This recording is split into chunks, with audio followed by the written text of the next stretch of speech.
Τα ελληνικά νησιά έχουν τη δικιά τους ομορφιά, έτσι. Τώρα ακόμη ένα ελληνικό νησί που ξεχωρίζει. Ξεχωρίζει τώρα στους Γάλλους. Ξεχωρίζει λοιπόν στους Γάλλους και αυτό είναι μια προσπάθεια που έχει αποφέρει καρπούς από το Δήμο Σκοπέλου, που βλέπουμε ότι καινοτομεί. Γιατί ο Δήμος Σκοπέλου σε συνεργασία με την υπτάμενη πιανίστρια, την οποία βλέπουμε τώρα, την Ελένη Ξηδιά, και τον σκηνοθέτη της, τον εξαιρετικό Πασχάλη Μαντή, ανέβασαν το πιάνο της στην κορυφή από τον Αϊγιάννη, στο Καστρί, το βλέπουμε, σε αυτή τη μοναδική, στο αυτό το μοναδικό σημείο με την υπέροχη πανορομική θέα στο Αιγαίο. Και το βλέπουν οι Γάλλοι, είναι η κοπέλα που βλέπουμε, η πιανίστρια. Είναι η Ελένη Ξηδιά.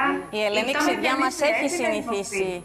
Μας έχει συνηθίσει σε τέτοιες εξορμήσεις και τέτοια κονσέρτα, να το πω. Ακριβώς. Με το πιάνο της. Είναι γνωστή ως υπτάμενη πιανίστρια και όλα της τα κόνσεπτ έχουν να κάνουν με πολύ ιδιαίτερα σημεία της χώρας, όπου παίζει από μοναδικές μελωδίες σε αυτό το πιάνο, το λευκό της πιάνο, το οποίο βλέπουμε και καταλαβαίνουμε με πόση δυσκολία ανέβηκε στο εκκλησάκι του Αϊγιάννη.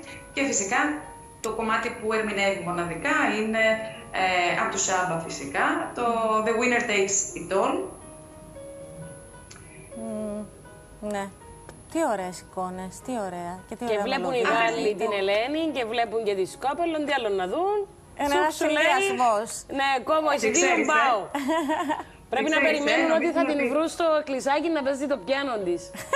Όχι μόνο αυτό, και νομίζουν ότι το εκκλησάκι τίποτα. Είναι 10 σκαλάκια, δεν τρέχει και κάτι, ανεβαίνουμε εύκολα. Δεν ρωτήσετε και εμένα που έχω ανέβει αρκετές φορές, πόσο δύσκολα φτάνεις.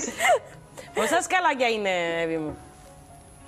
Για να μην είναι πάνω από 100, είναι μια πάρα πολύ ανηφορική κλίση στο βράχο. Είναι και πολύ στενά σκαλιά. Αν έχεις δηλαδή λίγο ή ζαλίζες, είναι λίγο επικίνδυνα. Άρα να κάνεις καρδιές πέτρα και λες θα ανέβω. Σε αποζημιώνει τόσο πολύ η θέα, η απόκρημνη βράχη, το μπλε αυτό το φοβερό του Αιγαίου, που πραγματικά αξίζει. Τι ωραία, τι ωραία. Αχ, μας ταξίδεψες και πάλι, Εύη μου. Είναι και η περίοδος τώρα που όλος ο κόσμος έτσι ετοιμάζεται να κάνει τις διακοπές του. Ναι. Κανονικά η Ελένη πρέπει να χρηματοδοτείται κανονικά από το Υπουργείο Τουρισμού στην Ελλάδα. Με αυτά τα βίντεο.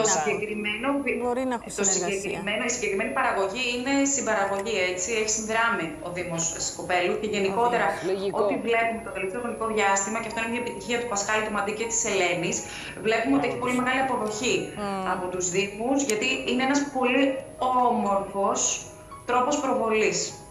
Η μουσική, σε συνδυασμό με τις μοναδικές ομορφιές που έχει η Ελλάδα, νομίζω ξεχωρίζει και επιλέγεται. Έτσι ακριβώς.